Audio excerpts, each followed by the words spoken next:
Good evening and welcome back to Sctv, Simpson College's first student-run newscast. I'm Jake Brend and thank you for joining us. And I'm Liv Allen. It's great to be here. It was a huge week for sports, 5 teams all competing in the American Rivers Conference tournament. But before we get into the highlights, we have some news for you.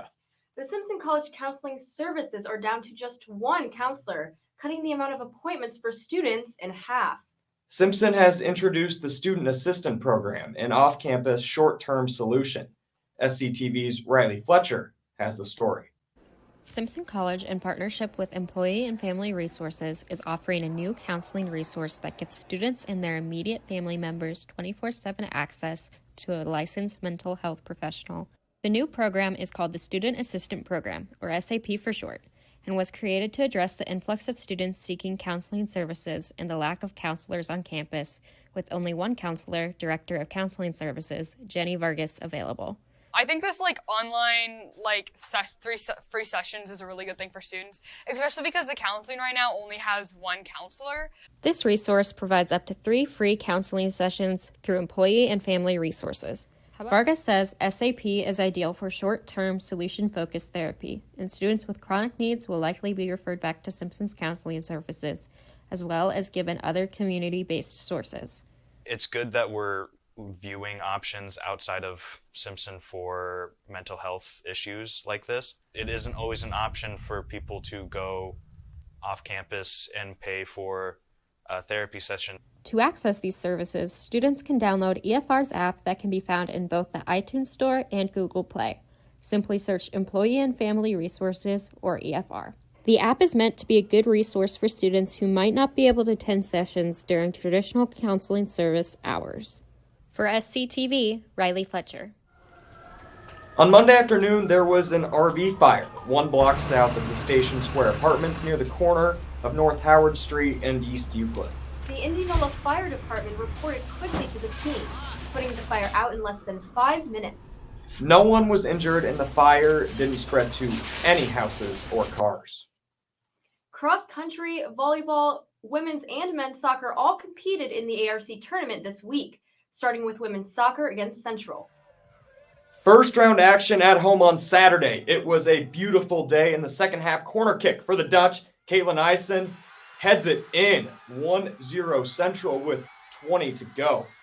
Later in the half, Central fouls in the box, so it sets up a Maddie Hayes penalty shot. And she ties it at 1. Wow, what a goal. And it was a great showing from the crowd. We go to overtime, where Cassie Nash is taking the run, and she gets tripped by the Dutch, and Hayes is going to go for her second of the day, and she puts it home. The Storm walk-off winners 2-1 and advance to send Central home. However, they fell to Wartburg 1-0 tonight. Volleyball was on the road yesterday facing Loris. Set 1, Rachel Hardwick serves it, hits it over the net, and it rolls over. Storm grabs set 1. Second set, Lindsay Wilgenbush takes the set, spikes it, and they go up 1-1. Storm and Duhawks going back and forth now. Set up for Loris, and it goes out. Storm lead 2-1, now tied in the 5th set. Ellie Gray's serve goes just out, and the Storm season ends in the quarterfinals. Great season, ladies. Finally, men's soccer at home this afternoon against Loris. First half opportunity off of the corner. Enrique Idaheen goes for the header, but Connor Fitzpatrick makes the save. Big crowd on hand today. Loris attacking Reed Milkovich heads it backwards and gives Loris the 1-0 lead. Freshman keeper Will Kopp did all he could, jumping up to make this save, keeping the Storm in it. End of first half, another great save from Kopp in the corner of the box, bats it away, but the Duhawks lead 2-0 at the break. There wasn't enough offense from the Storm, an opportunity here from Drew Russell, but it sails just wide. Storm end the season in the semifinals, losing 3-0 to Loris.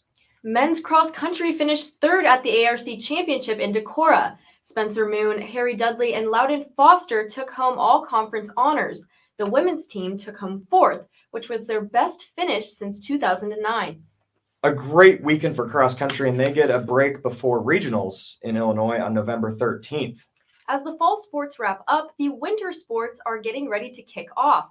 The men's basketball team is bringing back experience in scoring as they look to exceed expectations. Jake has the season preview. After an irregular COVID-19 filled season, Simpson men's basketball is ready to respond with a normal 2021 campaign. This season is completely night and day compared to last year. Last year when we were practicing in pods of 6, 3 times a week, we didn't have a schedule. It's gotten us in bigger groups together, gotten us more opportunities to shoot as a group, and just get better overall as a group. Last season, the Storm only played their ARC schedule. This year brings the return of a non-conference slate. So non-conference is really where we gain that chemistry in the beginning of the season, so it's really important for us to take advantage of those games since we weren't able to last year. We're kind of viewing like last year as kind of non-conference for this year. It'll help us gain that more togetherness and kind of help us out in the long run. Last season, athletes were only given 2 tickets per person, meaning that Coles Fieldhouse was fairly empty. Right now, there's no one in the stands, but come the season opener, fans will be packed in and roaring for the Storm. You know, I'm ready to have that environment around to hype everybody up. Having that student section, the normal fans, the normal noise, I think that's just part of the game, and missing that last year really affected everyone. I'm ready for people to get in here and watch us, maybe get it louder in here. Very excited, looking forward to it. Those fans in the stands will be watching a lot of high-scoring games led by 2 all-conference players, Chris Hans and Andrew Curran.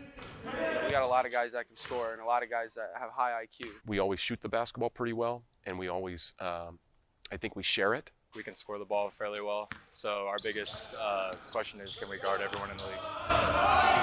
We need to defend on a consistent basis, and not just every so often. We need to defend on a consistent basis and then finish it with a rebound. After a 5th place finish last year, the team has been picked by the league's coaches to finish 6th in the ARC. Coach Bjorkgren has higher hopes for the Storm. So the expectations are, we hope that we can pull off a conference tournament championship in February so we can move on after that. Simpson tips off the season on Thursday night against South Dakota in Vermillion. From Coles Fieldhouse, Jake Brend, Sctv. Wrestling is underway in head coach Dylan Peters' 3rd season. Ethan Humble has the story on how the Storm plan to climb the ARC. As the winter months draw near, wrestling season is back in gear. The team is back to a full schedule this season after only wrestling conference opponents last year. This year, preseason looked a lot more normal in aspects of we got full team at practice, and so we're not trying to get groups of 3 and worrying about the whole COVID protocol. The coaches poll from earlier this season slotted the Storm as 8th of the 9 American Rivers Conference teams. But that won't slow the Mat men down. We don't want to be 8th. We don't think that we're 8th. Something that we want to strive for is being better. That's something we talk about every day, going out there and competing and, competing with the best guys in the country because that's our conference. This week alone, the men learned 2 very important announcements. The first being of the new women's wrestling team coming to campus, and the second that this right here, Hopper Gym, will be their new home. Head coach Peters gives plenty of credit to athletic director Marty Bell regarding the new Hopper layout featuring 4.5 mats worth of space, specifically for the wrestling teams. Marty's done a great job of making sure that it's going to be a great experience for both the men and the women, and none of it was rushed. It was very thoroughly thought out, and we were involved in the process. And the space will be used well not only by senior leaders McChesney and Langley, but also junior Robert Silva to round out some of the team's top talent. Being that this is technically my last season, and so going out there and having fun and kind of putting everything away, putting names, like big names like Warburg and Co., and kind of sitting those to the back seat and just going out there and wrestling my match. But the impact of the wrestling team goes far deeper than the mats. Yeah, I see guys coming in before practice. We could pan behind, we've got guys 30 minutes to practice, playing games, talking with each other, just seeing. It's a support group, it really is. Catch the team at their first home meet on Saturday at 9 a.m. For Sctv, Ethan Humble. In 2010, the Chicago Blackhawks won the Stanley Cup for the first time in my lifetime. It was one of the best days of my life watching the team that I loved complete a great postseason run. However, that run is tainted now, learning last week that Jeff Beach, a 31-year-old former NHL player, has come forward with a lawsuit against the organization for their handling of the alleged sexual assault from former video coach Brad Aldridge. According to the report, Aldridge assaulted Beach during the Western Conference Finals versus the San Jose Sharks in 2010. Aldridge told Beach that if anyone ever found out about the encounter, he would never make the NHL. Beach notified skills coach Paul Vincent, who then took the allegations to the front office. The front office did nothing. And according to Beach, that made him feel like nothing, rightfully so. According to former president Stan Bowman, who stepped down last week, former head coach Joel Quenneville and former president John McDonough brushed aside the allegations to avoid bad publicity and limit distractions during the team's Stanley Cup run. Quenneville, who was the head coach at the time, and McDonough put everything aside to win. And they did win in incredible fashion in Game 6 against Philadelphia. But was it worth it? Absolutely not. The Blackhawks put winning above all else. They put it over human rights, human decency. Not only did they not investigate the situation, they allowed Aldridge to remain on staff, despite the allegations. Aldridge remained on staff for the remainder of the postseason. The day after the Hawks won, Aldridge allegedly assaulted an intern and was eventually forced into resignation. Despite resigning, Aldridge was still given a playoff bonus, a championship ring, got a day with the cup, and had his name engraved on it. Letting this man, this monster, be a part of a Stanley Cup run after knowing these allegations has put a stain on this championship and team forever. I will still be a fan, but it's hard to view this through the lens of my 9-year-old self that jumped with joy in my living room as Jonathan Toews lifted the cup. I truly hope that Jeff Beach and his family have gotten the closure and peace from this situation that he deserves. I'm Jake Brend, and that's my take. And that will do it for us this week. We will be back next week, and a big thank you to Professor Carpinelli, Siebert, and Stefan for making this newscast possible. We will see you next time, but until then, you stay classy, Simpson.